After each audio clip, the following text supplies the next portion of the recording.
Programs here at Sydney Living Museums, and it's my great pleasure to welcome you to the Museum of Sydney this evening. As we begin, I'd like to acknowledge the Gadigal people of the Eora Nation on whose land we meet this evening, and also to pay my respects to their elders past and present. This is the fourth of our My Food History series talks. We've got two more to come, and My Food History is part of the Sydney Living Museum's food programming stream, and was launched in October last year. It seems like it was yesterday and a very long time ago, with the Eat Your History exhibition, which hopefully you'll have a chance to wander around and meet Jackie Newman, who is a colonial gastronomer and also was one of the curators on that exhibition. We've been inviting some of Australia's best-loved chefs and food personalities to talk to us through this series about their family cookbooks, about their food stories, and about things that are meaningful to them around food and their lives. This evening we're very excited to have Anna Wong from Neela here, and she's going to be talking with our host for the series, Barbara Sweeney. Barbara is a food writer and food producer and font of knowledge about food and an enthusiast of considerable note, and we were very privileged to be able to partner with her on her annual Food and Words program in October last year, and we will talk about that more, no doubt. But this evening I'm going to hand over to Barbara, who will introduce Anna and begin the conversation. So please join me in welcoming Barbara and Anna.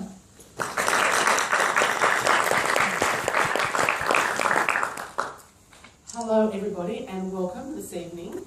As Sophie said, this is the fourth of a series of 6 conversations we've had with chefs, and tonight is actually a highlight for me because not only is our guest the only female chef in the bunch, but she's also the only regional chef in the bunch. So we're going to have some really interesting insights into what it is to be a regional chef in New South Wales at this time, because as we all know, if we eat out, there's this incredible sort of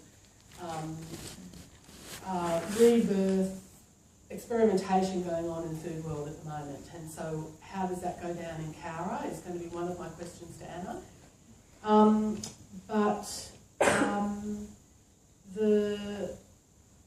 The great, it's just so, I'm stumbling here in terms of how to start this conversation, because there's kind of so much to, so many different things that I could start with. And Anna kindly has put together a series of photographs, so it's a little bit like a picture tells 1,000 words, and we are going to learn about Anna really through Anna and her food heritage through a family slideshow. So I'm looking forward to that.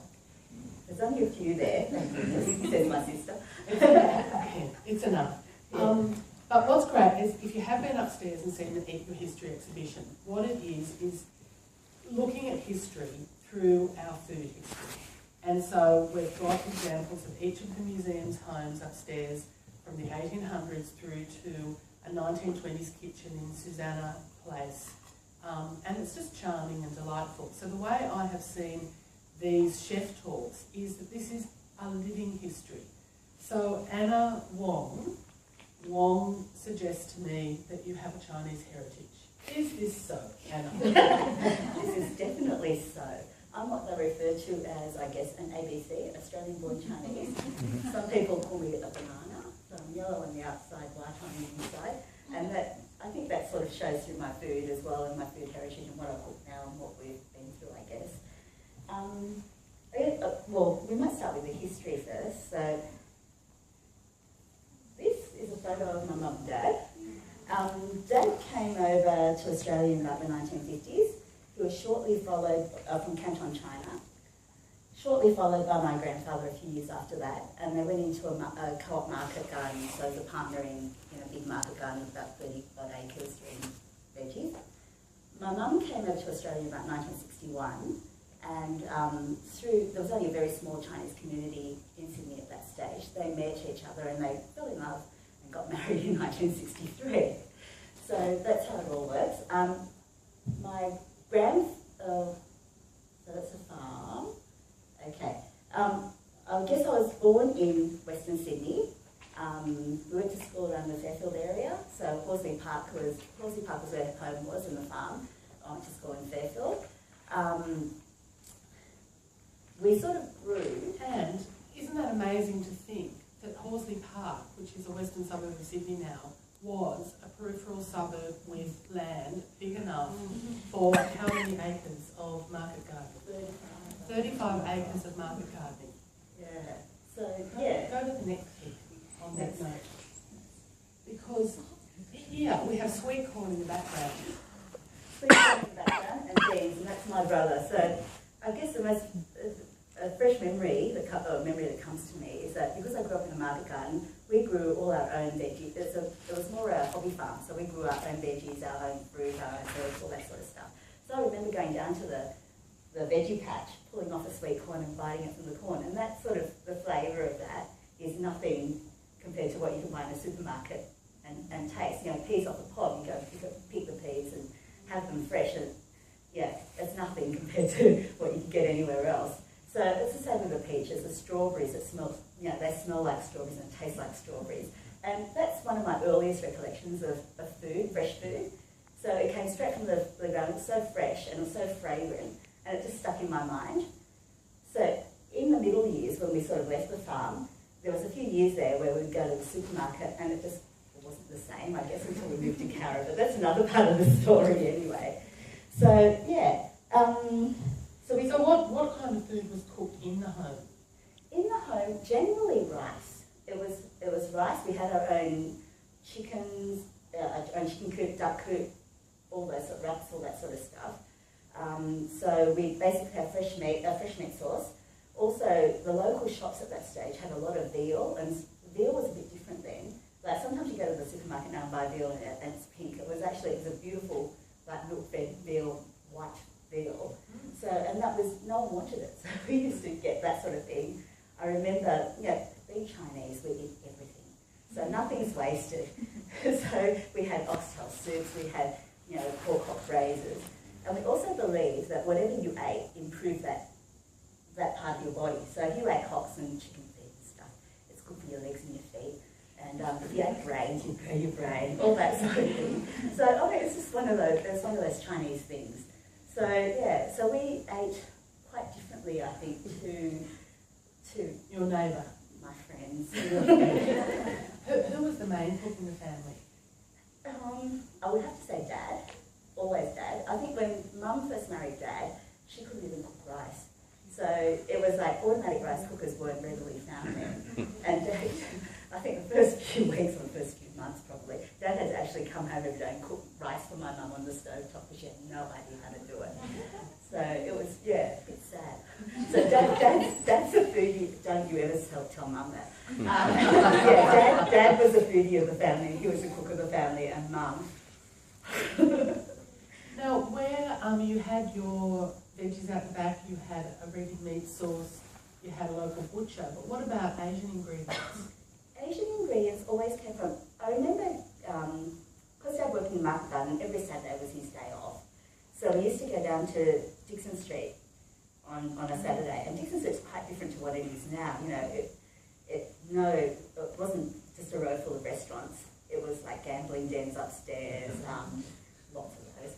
And then there were like two main grocery shops in Dixon Street, and they were very, very narrow shops, and they just went down into this like cement and tar sort of area. And yeah, that's where we got them from. So Say Ting Fong, I remember, and Hong Sang were the two main grocers. So we used to go in there and get all our sauces and condiments and fresh things. Every now and then they would come up with like a cane basket that would be full of lotus roots and water chestnuts. And I remember Mum and Dad were so excited when they could get these sort of, you know, fresh things. Even fresh bamboo shoots every now and again. So it was amazing. Sauces, what else did we get? Most of the Asian things, apart from wine, because at that stage I didn't have, you know, like you can buy your things off the shelf these days, your rice wines or your rose wines and all that sort of thing. I remember that sort of thing you could never get at these places. And there was some strange place down the end of Dixon Street, near this place called the Hingara. The Hingara restaurant's still there. We used to go there like every week. But a couple of doors down from that, there was this strange little hole in the wall. And I remember Mum and Dad used to knock on the glass door, and these little old Chinese men would come out and they'll go, we want some of that, the cooking wine. And they believed there was this, it was called Mui Gui Lu, so it's in a pink carton these days, or it was always in a pink carton. But it's a clear bottle, and it's actually a really, really hot distilled wine. So it's about 60% alcohol, I think, and it's got a rose essence in it. But it gave our traditional dishes this really, really nice smell, and that was what they were after. And I remember at that stage, they were handing over something like 40 or 50 Aussie dollars back in, we're saying the 70s, for a 700ml bottle of this stuff. So, and now you can buy them from the Asian grocers, and it's about $10 a bottle. Do you think the quality is the same though? It depends, actually. That's a funny story as well. I've been doing cooking classes, so I've been trying to teach like these old traditional recipes out. So we bought a bottle from, I can't remember now, somewhere in Chinatown. And there was a bottle I bought from Aruba because I was with my sister, it's the closest. And we opened them both up. One smelled really strange, and I thought, this is odd, because it has a really, really distinctive smell. So I opened the other one, and one actually smelled really, really nice, like the traditional stuff, and the other one was different. So, and we couldn't work out how to tell the difference. So I've actually got to stick to a certain shop now to get the same smell. Same brand? Same brand, everything looked exactly the same. Wow. There was only one bottle that had something in, what was it? It wasn't liquid ounces or something. The units of measure were slightly different on these two bottles. And that was on the two containers, I should have, the two cartons. The bottles themselves looked identical, but the actual wine itself was slightly different. So yeah, it was interesting. Now it's interesting too when you say traditional recipes. Are we talking about written down recipes or memory of how to pull something together? So what do you rely on when you're trying to replicate what you would call a traditional recipe? Okay, as my dad's words were always taste, taste, taste. That was his essence to everything was, you cook everything, see middle, taste, taste, taste. And that's the only way you can tell things. So nothing, being Chinese, you don't want to give too much away. So if you perfect something, you never ever write it down. So it's funny. So you go up to someone and you go, well, how did you do that? And they go, if they know you, they'll say, oh, look, I put a bit of this in, a bit of that in, and it makes it extra crisp or something like that. But they will never willingly pass on how they've perfected something. So it's all whispers. I wish now, looking back, that I kept a diary on all the different things that they did to make, say a Chinese donut crisper and taste better. Or it's really funny. I think every family's the same. I've got an auntie who does these. We used to make Chinese donuts, jingoi. So it's like a glutinous rice flour, and it's filled with red bean, and sometimes it's different beans, but it's sweet filling, and it's deep fried. And I've got one aunt, my dad's older sister, who does this perfect. It's the most stunning donuts ever. Except I think once upon a time, years and years ago, when I was about 10 or something, she said, "This is what I do," and I thought it went, "Okay, yeah, sure. I'll be able to ask you anytime." But of course, it's getting scary now that all the older generation aren't, because everything is so readily available now. They don't go and they don't make things anymore, and we're losing that art. And I now wish that I'd actually gone back and, when people were telling me, this is how you do something, I jotted it down somewhere so I could remember. So, yeah, so it's a bit sad that way. Maybe that can be a cue that you start doing that, because... Maybe I need to, actually, because there's so many things my dad sort of said to me over the years, and there are things that I remember, but now that he's passed on, you sort of thought, and even towards the end, he wasn't interested, or he couldn't describe things the same way anymore, so I couldn't replicate them. So he'd spent all his years, he was a really experimental cook, so he spent all these years trying different things, like he put an extra tablespoon of this, or had a bit of that, it's so much better, but yeah. Anyway, it's a bit of a shame. What do you do? So memories of Chinatown, and how much, it was going in and getting the ingredients, but how much was it a social occasion coming into Dixon Street? Oh, big time. There wasn't that many Chinese people here. They all congregated in Chinatown. There were basically a couple of associations, I guess, where everyone met. And they all chatted, played mahjong, had their congees, whatever, and spoke about the old days and how to do different things. I guess interesting things were, before, like everyone has like Christmas holidays, all those sorts of things. The Chinese have different festivals and things that they look forward to, I guess. Stuff like getting together for the summer and say the summer and winter solstice. We would make these sticky rice parcels, I guess. So it would be like leaves with all sticky rice, and then there were savoury ones and sweet ones. So you'd have your I suppose spiced pork, and you'd wrap them up, and they would boil for hours. So people would get to, all the family and the extended family would get together. Uncle so-and-so doesn't meat properly, so he would go and he would buy the meat and he'd prepare it the way he knows how. Someone else would go, oh, the beans here are the best, they'd go and get the beans. Someone else would get the rice.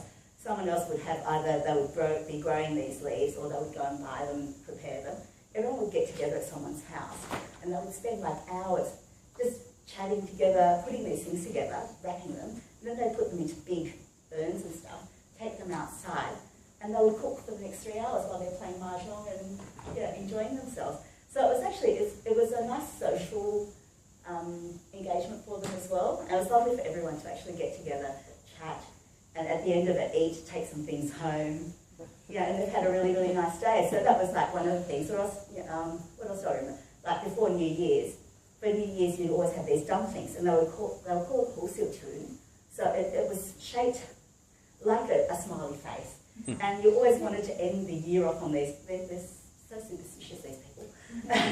So you have to have these really, dumplings for good luck that were smiley. So everyone got together and they'd make these things, and over the years you would all sit around and learn how to make them. So it was a nice social thing. I guess until with Yum Cha coming on, I remember the first Yum Cha place was the Mandarin Club, and the queues, and before the queues, the running.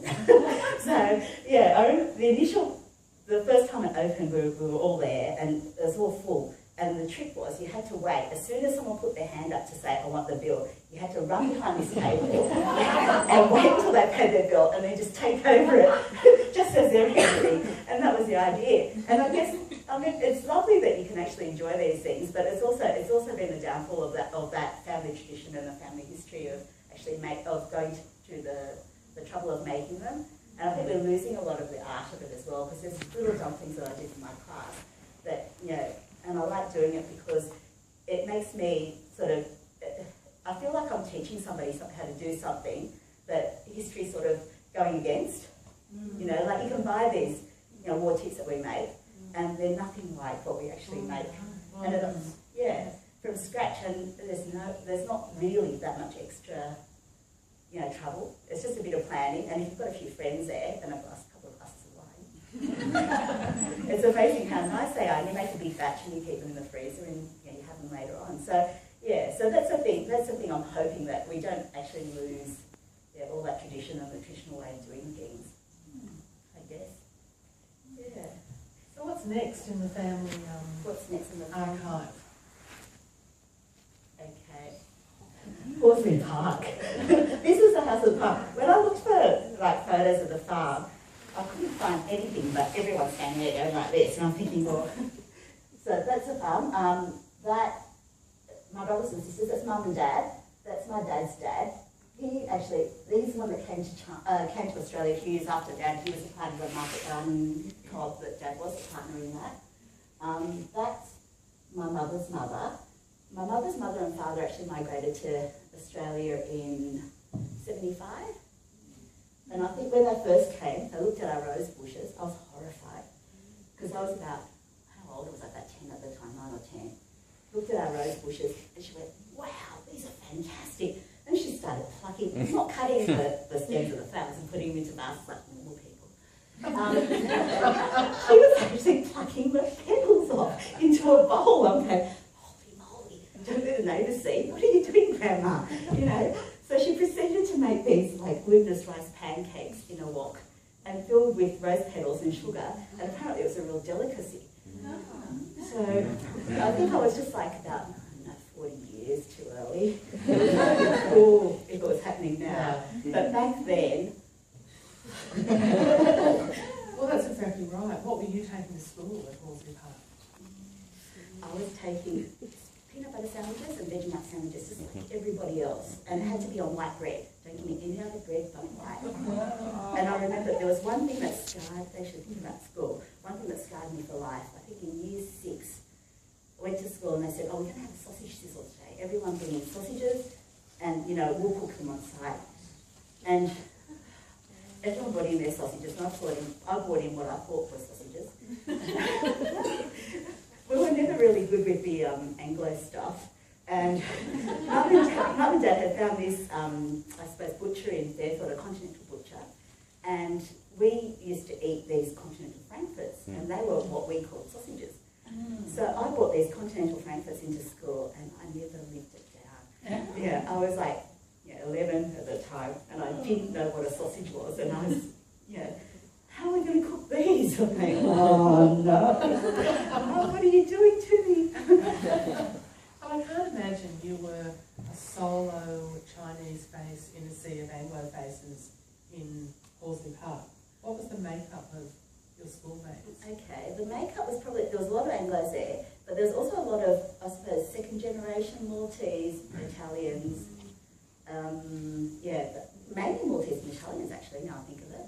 So they were all market gardeners as well, but they were a lot more Anglo in their way. They knew what a sausage was. Yes. Well, I just love your grin in that photograph. Yeah. That's me. That was before the sausages. Before you started. It still holds your head high. So, anyway, It's a beautiful portrait. And then after the market garden? After the market garden, I think it was about 1975. My brother, who was in the previous photos, when he actually got sick and he passed away. And Mum didn't feel that she could stay on the market garden anymore. So I think it must have been 77. They opened up the Capital Chinese restaurant in Lidcombe. So that's our introduction into the food world. So my grandparents, who came in 75, actually started up a restaurant first. So they went into the restaurant trade. They started up the King's Inn restaurant in Cabramatta. And they were the first ones to go into the restaurant. They said to Dad, look, I'll give you some advice, mate. Said, they went into a partnership. Never go into a partnership with anyone else. Just, if you're going to go into a restaurant trade, go in on your own. So Mum and Dad found a site at Lidcombe, and while we were overseas, it was all fixed up and ready to go when we got back. And they went into the But he had a second piece of advice, didn't he, about what type of food to cook? He also said to him, look, you can cook all your favourite stuff if you like. He says, don't make anything crispy unless it's deep fried. He says, they can't chew their food, just blow the crap out of them. And I used to sit there and I used to shrink and think, oh, how awful are they? They talk about Australians being racist. And I don't know if it was that at all actually, because isn't there a thing about... No, well, we had this conversation. Anna was saying that, at home, the dad would cook the veggies crisp, and but in the restaurant, overboiled them, and also make other taste accommodations to his Western customers. But I laughed because my parents would have been a similar generation or the age of Anna's dad's customer, and the reason they couldn't chew anything was none of them had teeth, they all had dentures. And so I thought there might be something in that because of the poor dental care and that generation, but in fact they might not have been able to chew a crisp veggie.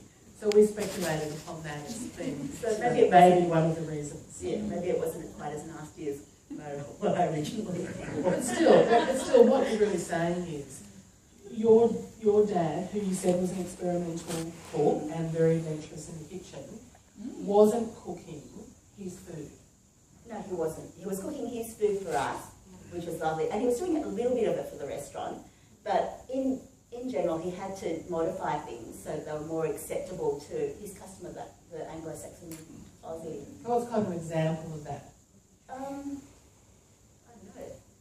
I guess sweet and sour pork, maybe, to an extent. We sort of have our own versions of sweet and sour pork, which is like gindogwa, which is, I suppose, a pork on the bone. And everything that the Chinese cherish is basically with a bone as a whole animal for heaps of different reasons. Yeah, because, well, I think of it too, if around New Year you have to have something that's whole. So you have to have the head and the feet on something. So if you serve something like a chicken, it'll be whole with a beginning and with an end. So it doesn't just, you don't have just this little middle chunk and it's good luck. So there's a whole heap of things like that that over the years I've grown up with. And yeah, for good luck, this is what you do. And you don't do anything else and you don't question it, you do this. Sorry, I've diverted. And do you do that? I do. At your family New Year I try table? to because I think, what if? Yeah. What if you don't? So, yeah. I mean, there's things like, if you eat things like oysters, because they've got this like sound association almost, like oysters are horsey in Cantonese. So, and horsey is good things.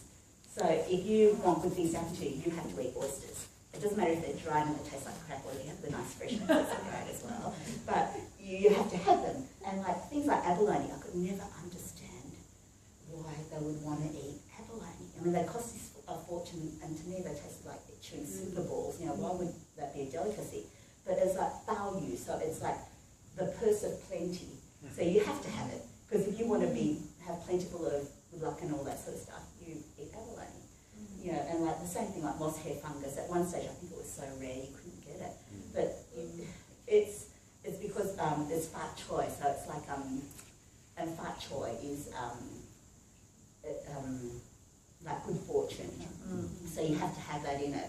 So it's really, really funny how they associate it. Things like some lettuce, which is some choy, which is like life, and then noodles is long life. So you never have rice in New Year, you have noodles. So, you know, all these things that you have because it'll make you better. So it's not just if you eat, you know, brains, you get more brains. It's all these other side things as well. So, yeah, it's a very different, upbringing, or a very different understanding? Yeah, I think there's an understanding of food. But, so here's your dad cooking in the or actually getting supper. Yeah, this is one of the very few eating photos that we've got. So yeah, we must have only just started, I'd say. So this is, I think, in many 70s, 77. So we're talking about like changing food or adapting food so it meets its audience expectations. But I also read in an article in The Australian where you were talking about your dad's achievements, and this sounded like a very proud thing, that he was making things that even now would be unusual or different on a Chinese menu. Lotus nut stuffed duck, white carp master stock chicken, whole fish, stuffed chicken wings. It sounds very delicious as well. It is. I mean, to Dad, flavour was number one, and he sort of changed things so that they were acceptable. But, you know, like for instance, say the chicken wings, let's talk about the chicken wings. I suppose a traditional way would be you would cut off the wing and you would stuff it with, say, bamboo shoots and some sort of smoked pork with an Asian variety and shallots, and then you would stir fry it and you'd have it with oyster sauce and your shallots and your gingers, and it would be quite gooey and nice. And they'd serve it on Chinese veggies and steamed rice.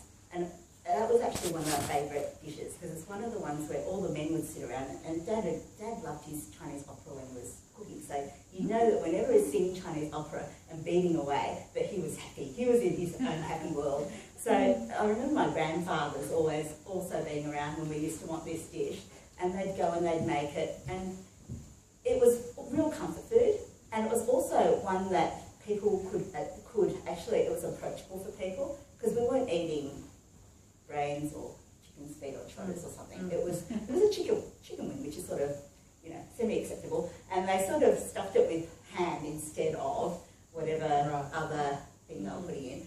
And at the time, I think they were putting things like asparagus in there instead of bamboo shoots. So it was sort of, they sort of changed things a little bit so it was more acceptable to the, I suppose, to the customer, to the general customer. So yeah, so it's just making it more acceptable in some ways so that you don't go out of business, I guess. And the next shot is terrific because it's you know, it's a ubiquitous kind of look, isn't it? You know, that's the Chinese, the window of the Chinese restaurant that we recognise in any suburb of Sydney or a country town. And they made an incredible contribution to food in Australia, the Chinese. And this is a perfect example. And I love the fact you're air conditioned.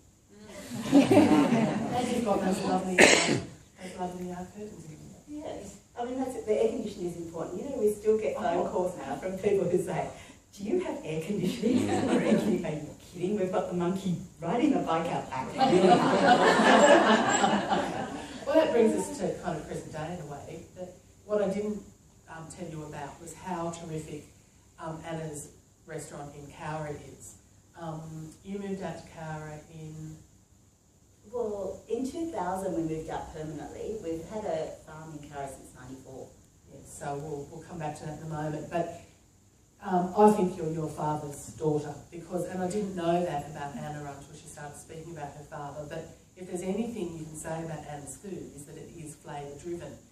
And I have some very strong recollections of flavours. So we all have a flavour history, you know, that moment where we taste something and we go, what was that? I mean, that was extraordinary. And in the wine world, they suggest the way that you learn about wine and wine tasting is you build a wine library in your head of wine types, varieties, countries, and the idea of your education is that you remember all this. And I feel it's a little bit similar with food. And the very, very, very first thing I ever tasted of Anna's was in 2004, and it was bull's pizzle poached in a master stock served with a star anise foam. Now, it was memorable for all the wrong reasons. And when I told my 13-year-old nephew I'd actually eaten penis, he went, why would you? With such a look of disgust on his face, and walked away from me very offended that I might have eaten a member. But it was curious. To put it in context, it was for the Symposium of Australian Gastronomy. So we were looking, the symposium was looking for chefs to push themselves to service, you know, for us to be thinking about, well, I've never tasted a bull pizzle before. Now, I'll have to say I didn't really enjoy it, and I spat it out and put it behind the pot plant in the corner. But I had many friends at the event who ate more than one piece. But the dish that night that completely blew me away and is a flavour memory I will hold forever was rare venison rolled in chocolate. It was extraordinary. And that's when Anna came to my attention. The next piece of food that I put in my mouth that I will never forget is your, I'm thinking star anise, cinnamon, spicy, rubbed beef rib. And the way it was put on the plate. And so she had it in a bowl. Oh no, I'm thinking of the egg custard with the sesame toast across the top. But this piece of beef on the bone, rolled in spices, was so exquisite, beautiful.